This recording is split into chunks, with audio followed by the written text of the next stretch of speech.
मैं मोना किशोर नाहटा संवेक श्री जी महाराज परिवार की ओर से आपको सादर जय जिनेन्द्र करती हूँ। मेरा विषय है मानव जीवन कितना दुर्लभ है। मनुष्य जीवन प्रकृति की ओर से मिला हुआ महान वरदान है। यदि हम प्रसन्न और विश्वास भरे हृदय के साथ जीवन को निहारे तो जीवन हमें स्वर्ग का पवित्र हिस्सा नजर आता है। ऋषि मुनियों ने कहा है 84 लाख जीव योनि में भटकने के बाद मनुष्य का जीवन मिला है। मनुष्यम देहम दुर्लभ, अर्थात मनुष्य जीवन दुर्लभ है। चाणक्य नीति में लिखा है नष्ट हुआ धन वापस मिल जाता है, बिछड़े हुए मित्र सगे संबंधी वापस मिल जाते हैं, धन दौलत देश प्रदेश वापस मिल जाते हैं, परंतु मानव जीवन वापस नहीं मिलता है। जीवन को स्वर्ग या नरक बनाना केवल मनुष्य के हाथ में है। 3 और 3 6 भी हो सकते हैं, 9 भी हो सकते हैं, 0 भी हो सकते हैं और 33 भी हो सकते हैं। यह मनुष्य की व्यवस्था पर निर्भर है कि वह अपने जीवन के अंकों को दुगुना तिगुना या 0 का परिणाम देता है अथवा 33 गुना करता है। अगर कुदरत ने मानव को शक्ति प्रदान की है तो वह उसका उपयोग निर्माण या विध्वंस में करे, यह उसी पर निर्भर करता है। मनुष्य की बात करें तो उसकी आदत है कि उसे बोझ के बिना जीवन बेकार लगता है। मैंने देखा है कि साधु संत स्वयं को शारीरिक यंत्रणा देते हैं तो संसारिक लोग मानसिक यातनाएं देते हैं। आज इस घड़ी पूरे विश्व में कोरोना महामारी ने हाहाकार मचाया हुआ है। मनुष्य की इतनी तेज रफ्तार वाली जिंदगी थम सी गई है।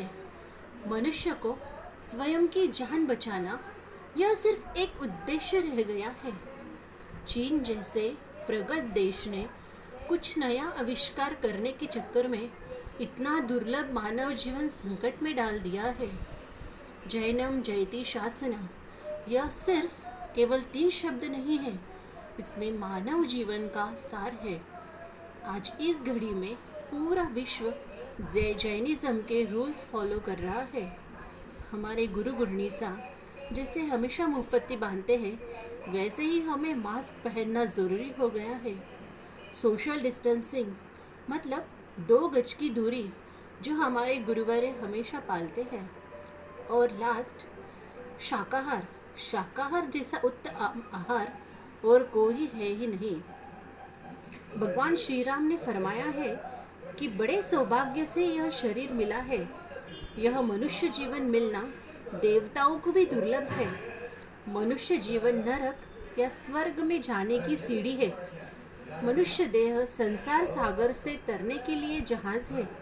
मनुष्य जीवन को सर्वश्रेष्ठ इसलिए कहा गया है क्योंकि इस योनि में ही जन्म जन्मांतर से मुक्ति मिल सकती है। आज इस समाज में देखते हैं कि असंख्य दीन दुखी पीड़ित जीव अपना ठीक से निर्वाह नहीं कर सकते। किसी को ये दुख है तो किसी को वो दुख है। आज अपने देश में असंख्य समस्याएं हैं। आज कोरोना से जनजीवन बहुत प्रभावित हुआ है। क्यों आया आज इतना भारी संकट हम पर? यह सोचते हुए हमारे संवेक श्री जी महाराज साहब ने गाई हुई कुछ पंक्तियाँ याद आती है। करुणा गई तो देखो कोरोना है आया, कोरोना है आया, दिल को हमारे इसने ऐसे हिलाया, ऐसे हिलाया। जिसने की नादानी उसने की मनमानी, जिसने की नादानी उसने की मनमानी, नियति का ये तो इशारा है। करुणा की बहानी धारा है हो, करुणा की बहानी धारा है। आज इतना ही कहना चाहूँगी कि हमें ये जो सुखी जीवन परमात्मा ने प्रदान किया है उसका हमें आदर करना चाहिए। जय जिनेन्द्र।